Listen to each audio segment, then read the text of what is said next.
याच्यामध्ये आमचे कुटुंब प्रमुख आमच्या सगळ्या कुटुंबातल्या सदस्यांना मार्गदर्शन करणार आहेत, संवाद साधणार आहेत. आणि राहिला प्रश्न जो तुमचा प्रश्न होता की उमेदवार डिक्लेअर करतील का, आतापर्यंत जेव्हा जेव्हा कुटुंब संवाद झालेला आहे तेव्हा उमेदवार डिक्लेअर केलेला आहे.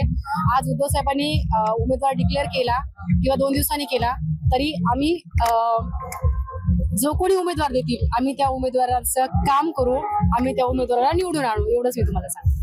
बांगरमध्ये कोणत्याही परिस्थितीमध्ये हेमंत पाटील उमेदवार आहेत आणि हेमंत पाटील निवडून येणार आहेत. संतोष बांगरलाच नव्हे तर हेमंत पाटील याला सुद्धा माझं एक तुमच्या माध्यमातून सांगणं आहे, तू आधी तिकीट मिळवून दाखव. तिकीट कसं मिळवायचं हे मी तुला सांगते. तुला तिकीट मिळणार नाही पण माझ्याकडून मी सांगते कसं मिळवायचं. तर हेमंत दादा, तुझी आणि श्रीकांत शिंदेची खूप चांगली मैत्री आहे, त्या मैत्रीचा फायदा घे.